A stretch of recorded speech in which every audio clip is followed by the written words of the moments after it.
Salut tout le monde et bienvenue dans ce nouvel épisode où on va voir ce que j'ai fait la semaine dernière. Donc épisode un peu spécial puisque je suis sur mon lieu de vacances, je n'ai pas mon setup habituel, j'espère que le son est correct. On se rappelle que la semaine dernière, j'avais dit que j'allais faire une étape en arrière. J'avais commencé le design, mais en fait, je n'avais pas fait l'étape de validation, à savoir aller parler avec des clients potentiels pour savoir si mon idée est relativement bonne, viable, et aussi découvrir potentiellement d'autres problèmes ou me rendre compte vis-à-vis du problème que j'essaye d'adresser, si c'est correct vis-à-vis de mes prospects. Est-ce que c'est la bonne façon? Est-ce que c'est ça qu'ils ont comme pain point et est-ce que c'est ça qui peut régler leurs problèmes? Donc la semaine qui vient de passer, qu'est-ce que j'ai fait? Et on commence comme d'habitude avec le time tracking. Le time tracking que je n'ai pas nécessairement bien fait la semaine qui vient de passer. J'ai pas forcément lancé les choses. C'est pas que on a pris la route le samedi, mais je travaille des fois avec ma fille qui est sur moi et je marche dans la maison, je la porte, je réfléchis, j'essaie d'écrire des choses, je regarde des vidéos. Donc je lance pas forcément le compteur tout le temps. C'est pas très grave si on n'a pas le temps effectif. Le but, c'est d'avancer un petit peu chaque semaine. Pour l'instant, c'est encore un side project, c'est pas encore du full time. Donc l'important, c'est d'avancer. Qu'est-ce qu'il fallait faire cette semaine? J'avais dit donc que j'allais scraper un peu des adresses email pour pouvoir avoir une base de gens à contacter, des adresses email de prospects potentiels dans ma zone géographique. Donc j'ai fait deux phases de scrapping. Sur une première ville où j'ai récupéré 94 emails après filtre, et sur une deuxième ville où j'ai récupéré 90 adresses email après filtre. Donc mon objectif c'était à peu près 150, là je suis à 180. Il y a des magasins que je fréquente et que je connais, il y a d'autres magasins que je connais pas du tout, et je pense qu'on peut encore un peu plus filtrer pour être encore plus select, mais en tout cas ça me donne un premier pool de 180 emails. C'était le but, en trouver 150, donc mission accomplie.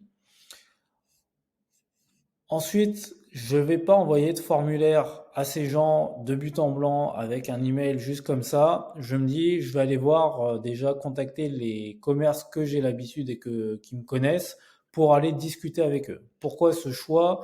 Dans le podcast The Mature Developer de Anthony Mess, que j'aime beaucoup, même s'il date de 2020, c'est très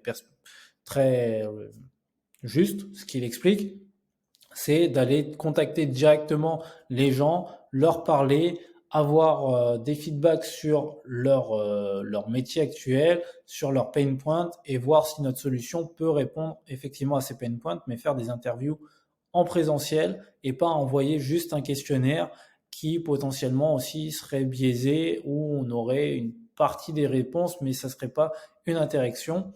Et la newsletter de Justin Welch qu'il a envoyé cette semaine me conforte dans l'idée, parce qu'il dit que le plus important, c'est de comprendre c'est quoi les problèmes que rencontre notre client idéal et aller parler à ces gens pour avoir une vraie discussion, avoir posé des questions et comprendre leurs objectifs et leurs problèmes, et ainsi pouvoir avoir des réponses, voir si notre solution peut adresser ces problèmes-là ou pas, ou est-ce que c'est un fantasme de notre part, et potentiellement raffiner, modifier un peu notre idée en l'occurrence.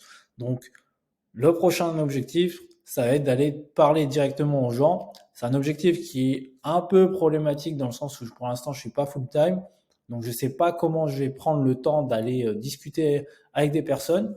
Pour autant, là sur mon lieu de vacances, juste à côté, il y a un spa, et demain j'ai rendez-vous avec la gérante pour aller lui poser des questions et faire mon premier interview utilisateur. Donc on ne perd pas de temps, mais après, dans les semaines qui arrivent, en attendant que je quitte mon job, je ne sais pas exactement comment je vais faire. Et le win de la semaine, c'est que j'ai pu la chance de parler à Thomas Lemaître, qui possède Fidelato, qui est cofondateur de Fidelato, une solution clairement concurrente de ce que je veux faire, inspirante de ce que je veux faire. Et j'ai eu la chance de parler avec lui 30 minutes. Donc n'hésitez pas à build in public.